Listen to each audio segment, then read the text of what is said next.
Ashashee Shaafii Abbaa Garoon jedhama.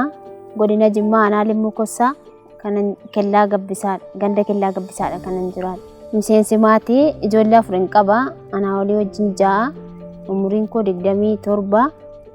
Kan nuti irratti jiraannu qonna buna hojjannaa boqqolloo oomishnaa jechuudha.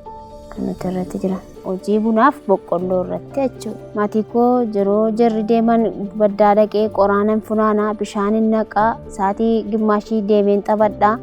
Taphaa dhufee ammas immoo jaruman gargaaraa jechuudha. Haadhi koo abbaan koo harka qalleeyyiidhaa waan qabanu jechuudha.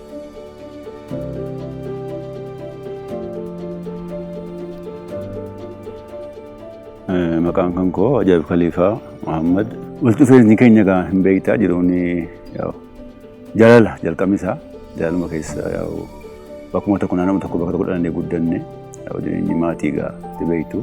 Walitti dhufeenyi kun nama marti rabbiin galanna ga'u amma wanaatti baroo jirraa akka kanatti garuma fuulduraattis waliin jiraachuudhaafis abdii guddaa qabna jechuudha.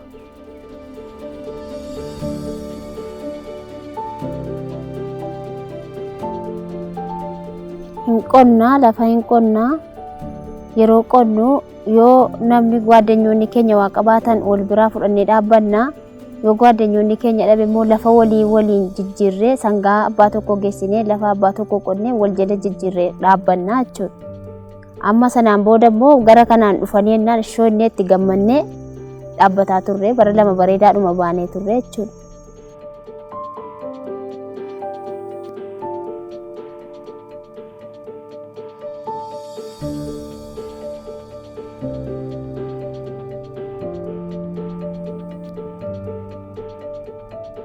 Wanti inni rakkoon inni dura bicuusi nu qaqqabsiise asii awaashiin nannee Jimmaan naxxanu malee dhaleennaan Jimmaan nannee baankii awaash dhaqaatii waraqaa eenyummaa keessanii sirreeffadhaa jennaan achi dhaynee ashaaraadha moo wanta ta'e wayii nu qabsiisaa turanii ashaaraanas hin jiradhanii achitti nu qabsiisanii garuu achiis kanas deebine furmaatan arganne.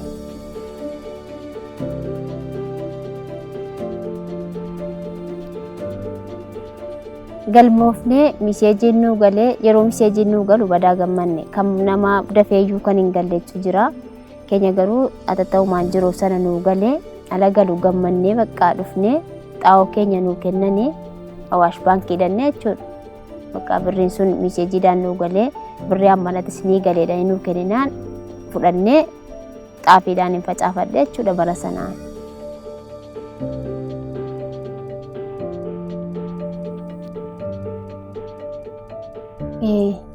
Anaan yeroo deemu sana keessa eessa deemta otoo jedhan waanuma laalaa jechuudha. Kan waldaa dijitaal giriiniin kanatti dhufanii gara nama 5 wayii galmaa'anii jiru awaash baankii irratti anuma laalanii jechuudha. Bu'aa qabadanii bakka gara sana dhufanii galmaa'aa jiru. Bu'aa qaba bareedaadha.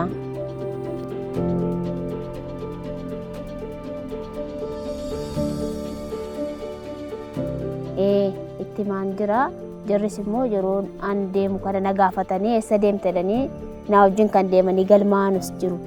Kan fudhachuudhaaf ji'a kana keessatti qophaa'anii jiru jechuudha.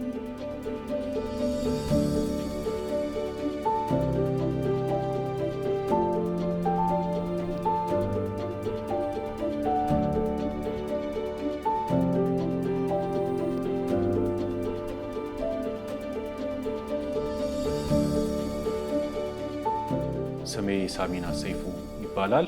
በብሔራዊ መታወቂያ ፕሮግራም የባለድርሻ አካላት ዳይሬክተር ነኝ። እሺ የፋይዳ በዋነኛነት በተለይ በግብርናው ዘርፍ በጣም ደግሞ አትኩረን ካየን ለግብርና ተሳታፊ ሴቶች ትልቅ ጥቅም ይኖረዋል።